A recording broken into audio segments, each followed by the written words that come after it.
Hello guys, welcome to the channel maths concept academy. मेरा नाम रवि। मैं आपके लिए मैथमेटिकल कंटेंट साथ ही साथ केवीएस की अपडेट लेके आता हूँ। तो ये सेशन है कई बच्चे डिमांड कर रहे थे कि न्यूमेरिकल सेशन लाओ, न्यूमेरिकल सेशन लाओ जिसमें न्यूमेरिकल्स करें, न्यूमेरिकल्स करें। तो जैसा कि आप लोगों को पता है कि हम वर्क, एनर्जी एंड पावर, मैं इसमें पावर ऐड कर देता हूँ, इसके सारे कंसेप्ट और इसके सारे एक्सरसाइज के क्वेश्चन करा चुके हैं। ठीक है ना? ठीक है, मैं डिस्क्रिप्शन में लिंक डाल दूंगा। एक्सरसाइज के क्वेश्चन करा चुके हैं, लेकिन अब इसके एग्जाम्पल और इंटेक्स्ट क्वेश्चन नहीं कर पाए थे। एग्जाम्पल और इंटेक्स्ट क्वेश्चन नहीं कर पाए थे, तो अब इसकी बारी आती है। ठीक है ना? अगर चैप्टर को देखना चाहो तो देख सकते हैं एनसीईआरटी के अकॉर्डिंग। सबसे पहले इन्होंने वर्क बता रखा है। वर्क किसे कहते हैं पढ़ना नहीं है, जो मैंने पढ़ा है वो मोर देन सफिशिएंट है। साइंटिफिक कंसेप्ट ऑफ वर्क मैंने बताया था ना। वर्क का फॉर्मूला होता है एफ डी कॉस थीटा। अगर थीटा 90 हो तो वर्क हो जाएगा जीरो। अगर डिस्प्लेसमेंट जीरो हो तो वर्क हो जाएगा जीरो। हालांकि डिस्प्लेसमेंट जीरो और थीटा 90 में भी आप कुछ ना कुछ एनर्जी लगाओगे, लेकिन साइंस उसे वर्क नहीं मानती है। Work done by constant force का मतलब है, मानो आप फोर्स लगा रहे हो और वो फोर्स 4 न्यूटन है तो 4 न्यूटन ही रहे। तो वर्क का फॉर्मूला क्या था? F into D. तो एफ की वैल्यू जब 4 रखोगे तो आप इसे मान के चल रहे हो कि आपका फोर्स क्या है? कांस्टेंट है। ठीक है ना? तो ये सब चीजें हैं जो हम पहले ही बता चुके हैं। एग्जाम्पल नंबर 1 देखते हैं। देखो, बहुत आसान है। ऐसे पढ़ते, देखो न्यूटन होता है फोर्स का। फोर्स आ गया 5 न्यूटन और डिस्प्लेसमेंट है 2 मीटर। अब ये खुद ही कह रहा है और इसने डायग्राम भी दे रखा है सेम डायरेक्शन में, मतलब पॉजिटिव वर्क। देखो बेशक किताब में ये सब नहीं लिखा, लेकिन आपको ऐसे ही करना है। तो पॉजिटिव वर्क के लिए फॉर्मूला क्या था? F into D. एफ कितना है? 5 और डी कितना है? 2। 5 दूनी 10। और वर्क की यूनिट क्या होती है? जूल भी होती है और न्यूटन मीटर भी होती है। ठीक है ना? चलो अगला क्वेश्चन। अगेन वर्क फोर्स दे रखा है 7 न्यूटन। ओ सॉरी, वही वाली चीज। क्या हो गया? जूम क्यों नहीं हो रहा? सही है ना? ओ बाहर निकल गया।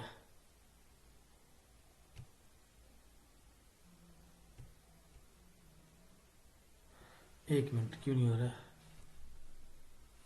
हाँ, तो देखो, तो फोर्स दे रखा है 7 न्यूटन और डिस्प्लेसमेंट दे रखा है 8 मीटर। वर्क पूछ रहा है तो वर्क का फॉर्मूला एफ इंटू डी, यानी कि 56 joule. This is our answer. ठीक है, 7 8 56। देखो यहाँ पे नेगेटिव वर्क डन के बारे में बता रखा है। कुछ नहीं पढ़ना, जो मैंने पढ़ा रखा है वीडियो पे वही मोर देन सफिशियंट है। अब आता है एग्जाम्पल नंबर 11.2। तो देखो, पोर्टर, ये सब वर्ड आपको समझने होंगे। पोर्टर मतलब होता है कुली, जो भी स्पेलिंग होती है। ठीक है ना? Lift a luggage 50 metre kilogram, put it on his hand above the, इतना कैलकुलेट द। देखो, मानो ये कुली है, सामान इसने यहां से उठा के अपने सर के ऊपर रख दिया और सामान का जो द्रव्यमान है, मास है, वो है 15 किलोग्राम। तो वो कह, और ऊंचाई जो है यहां से यहां तक की वो है 1.5 मीटर। तो कह रहा है काम बताओ। तो काम का एक ही फॉर्मूला था, फोर्स मल्टीप्लाई डिस्प्लेसमेंट। देखो वो ये नहीं पूछ रहा कि उठा के रखने पे, मतलब उठे जब उसने सर पे रख दिया उसके बाद वो मूव नहीं कर रहा तो वर्क नहीं है, लेकिन यहां से यहां रखने पे कुछ ना कुछ वर्क जरूर हुआ होगा। तो फोर्स का फॉर्मूला मैंने कहा था एम इंटू जी हो जाता है। कब? जब आप किसी चीज को उठाते हो। और डिस्टेंस ही क्या बन जाती है? हाइट। क्योंकि ये दूरी और इसे खड़ा कर दो तो ये डिस्टेंस। तो वर्क का एक formula M G H P होता है। एम की जगह वैल्यू रख दिया, क्या है? एम आपका 15, जी नहीं दिया तो 10 मान लो, एच कितना? 1.5, तो 225 जूल। जी की वैल्यू 9.8 मीटर सेकेंड -2 होती है, लेकिन नहीं दी तो आप 10 मीटर सेकेंड -2 ले सकते हो। ठीक है ना? चलो ओके। अब आते हैं 3 क्वेश्चन। ये सारे क्वेश्चन आपके बहुत काम के हैं। ठीक है ना? केवीएस पीआरटी के लिए बहुत काम के हैं, क्योंकि साइंस के गिने चुने चैप्टर आपके पास बचे हैं जो मैंने बता दिया आपको। उन्हीं में से कुछ क्वेश्चन आएगा, और अगर आप डेफिनेटली सिलेक्शन चाहते हो तो आपको ये सारे क्वेश्चन करने चाहिए। कह रहा वर्क कब करा जाएगा? तो हमने कहा था work is set to be done when the applied force causes displacement, यानी कि जब किसी वस्तु को आप फोर्स लगाओगे और वो मूव भी करेगी तभी उसे क्या कहेंगे? वर्क कहेंगे। और इसमें वर्क का फॉर्मूला एफ इंटू डी। और चाहो तो मैं तो कह रहा हूं पूरा लिखना चाहिए। 1 जूल ऑफ वर्क क्या होता है? सिंपल है, देखो यहां देखो, वर्क का, एक मिनट ऊपर दिखाते हैं, देखो वर्क का फॉर्मूला होता है एफ इंटू डी। अगर फोर्स 1 न्यूटन हो और डिस्प्लेसमेंट 1 मीटर हो तो वर्क क्या हो जाएगा? 1 × 1, तो work equal to 1 joule. Answer, ठीक है ना। तो डेफिनेशन क्या होगी? 1 जूल वह कार्य है जिसमें बल 1 न्यूटन 1 मीटर विस्थापन करता है। इंग्लिश में 1 joule is the work when 1 newton of force causes 1 metre of displacement. Now अब आता है क्वेश्चन नंबर 4 पे। क्वेश्चन नंबर 4 में कह रहा है ए पेयर ऑफ ब्लॉक, ठीक है ना, एग्जर्टेड अ फोर्स। तो फोर्स दे रखा है 140, 15 मीटर, डिस्प्लेसमेंट है 15, वर्क पूछ रहा है। तो वर्क का फॉर्मूला फोर्स इंटू डिस्प्लेसमेंट, 140 गुणा 15, इन्हें गुणा कर दो, जो आंसर आएगा उसे लिख देना जूल में, आंसर जो आएगा उसे लिखना है, ठीक है ना। अब आप ये पूछ सकते हो सर आपने पॉजिटिव वर्क क्यों लगाया? क्योंकि जिस तरफ बल लगाएंगे गाड़ी भी उसी तरफ खींचेगी, या फिर जो हल है वो भी उसी तरफ खींचेगा। एनर्जी के बारे में बता चुका था, एक काइनेटिक एनर्जी, एक पोटेंशियल एनर्जी। हमने तो एक और पढ़ी थी जिसका नाम था स्प्रिंग इलास्टिक एनर्जी, ठीक है ना। तो ये सब चीजें आपने समझनी है, कुछ भी नहीं पढ़ना, सीधा क्वेश्चन उठाते करते आने। चलो क्वेश्चन, ये मास है, ये वेलोसिटी है, कह रहा है काइनेटिक एनर्जी। काइनेटिक एनर्जी का फॉर्मूला, गतिज ऊर्जा का फॉर्मूला हाफ mv², हाफ की जगह हाफ, m की जगह 15, v की जगह 4 गुणा 4। अगर किसी को नहीं समझ आ रहा, 4 दूनी 8, 15 8 120, नहीं समझ आ रहा तो इसकी क्लास देखो, 3 क्लास है टोटल, क्लास 1, क्लास 2, क्लास 3, उसके बाद इसको देखो, ठीक है ना। सिलेक्शन सबको चाहिए, मेहनत कोई नहीं करना चाहता।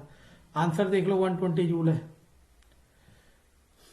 अगला, उसने कहा एक कार का मास है 1500, उसकी पहली वेलोसिटी है 30 और दूसरी वेलोसिटी है 60। लेकिन मैंने कहा था वेलोसिटी की यूनिट होती है मीटर पर सेकंड। क्यों? क्योंकि इंडिया में चलता है MKS, मीटर, किलोग्राम और सेकंड। तो अब मैंने बताया था किलोमीटर पर आवर को जब भी मीटर पर सेकंड में करना हो तो 5/18 से मल्टीप्लाई करना है।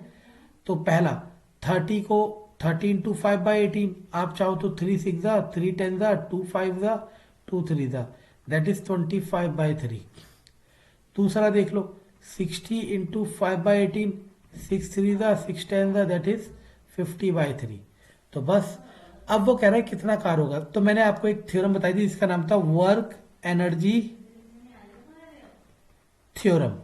किताब वाला भी इसका इस्तेमाल नहीं कर रहा, लेकिन हम करेंगे, ठीक है ना, क्योंकि हमें तो फास्टेस्ट आंसर चाहिए। उसके हिसाब से वर्क किसके इक्वल था? चेंज इन काइनेटिक एनर्जी, बाद वाली माइनस पहले वाली। तो अब देखो, हाफ की जगह हाफ, m की जगह 1500, v2 कितना आ गया? v2 आ गया था 50/3, 50 का 2500/9 माइनस उसका 25/3, दैट इज 625/। अब इसको आपको सॉल्व करना है और मुझे कमेंट में बताना है कि आपका आंसर ये आ रहा है नहीं आ रहा है, ठीक है ना। ऐसा हो ही नहीं सकता कि आंसर ये ना आए।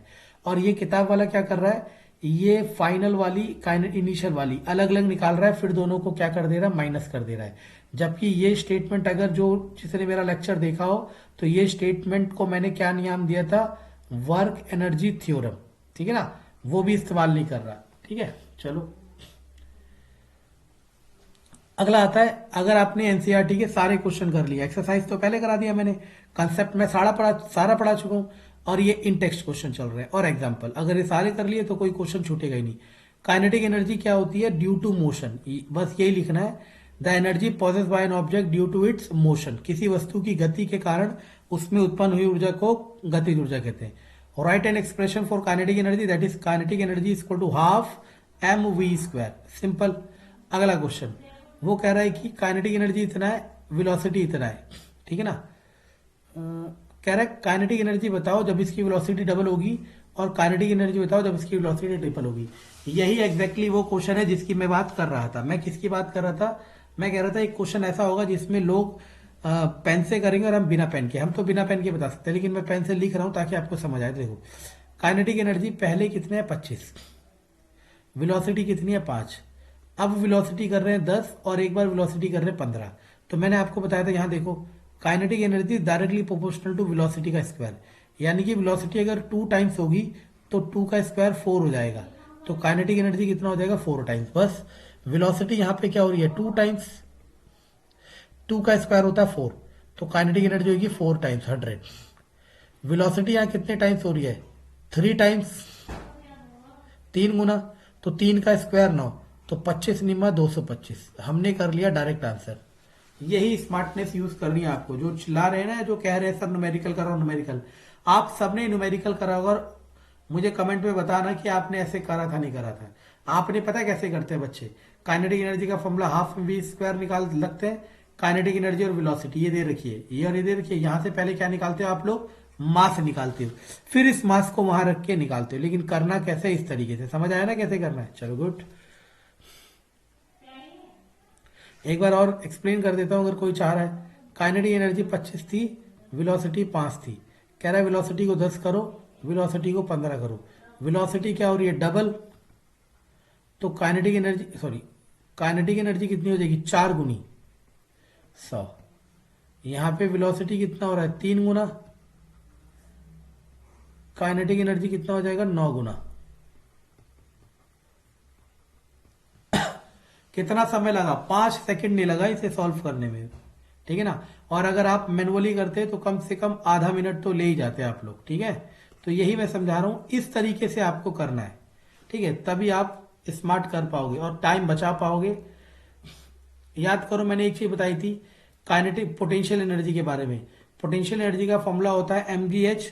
तो अब आप कैसे भी ले जाओ, वो सिर्फ हाइट पे डिपेंड करता है, मतलब जितनी हाइट अटेन की है।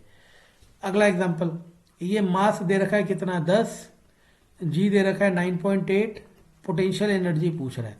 पोटेंशियल एनर्जी का फॉर्मूला mgh, तो m है आपके पास 10, g है 9.8, hh है, गुणा कर दोगे तो आपको क्या मिल जाएगा आंसर।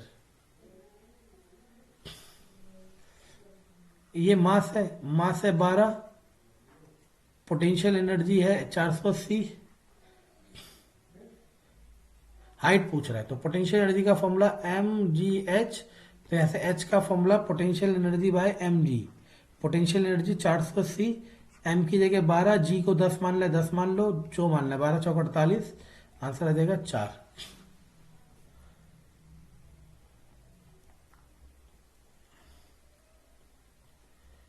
देखो ये वाला क्वेश्चन देखो, मैंने आपको बताया था पावर का जो फॉर्मूला होता है वर्क अपॉन टाइम होता है, यानी कि शक्ति का फॉर्मूला होता है कार्य बटे समय, ठीक है ना। सुनते रहना, मैंने कहा था अगर दोनों को सेम काम दिया जाए तो जिसका समय कम होगा उसका पावर ज्यादा होगा और जिसका समय ज्यादा होगा उसका पावर कम होगा।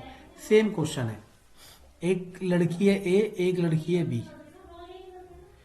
इसको फोर्स है 400 न्यूटन, इसको फोर्स भी है 400 न्यूटन, इसकी हाइट है 8, इसके लिए हाइट है 8 ही है, ये समय ले रहा है 20, ये समय ले रहा है 50। What is the power expanded by each girl. देखो कंपटीशन में अगर एक क्वेश्चन आएगा तो आपके पास बस इतना आएगा कि किसकी पावर ज्यादा है। देखो जब ये दोनों के लिए सेम है तो मैंने क्या कहा था, जिसका समय कम होगा उसकी पावर ज्यादा होगी, तो आंसर होगा power of A is more.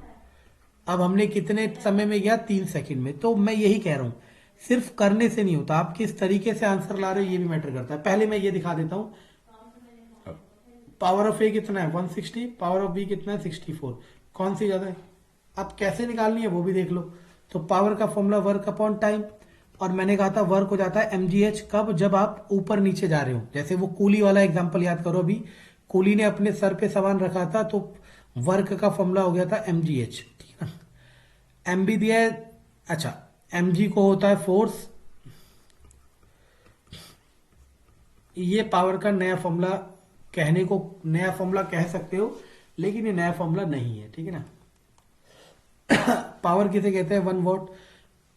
Power का फॉर्मूला वर्क अपॉन टाइम, अगर वर्क 1 हो और टाइम भी 1 हो तो पावर भी क्या आएगा 1 वॉट।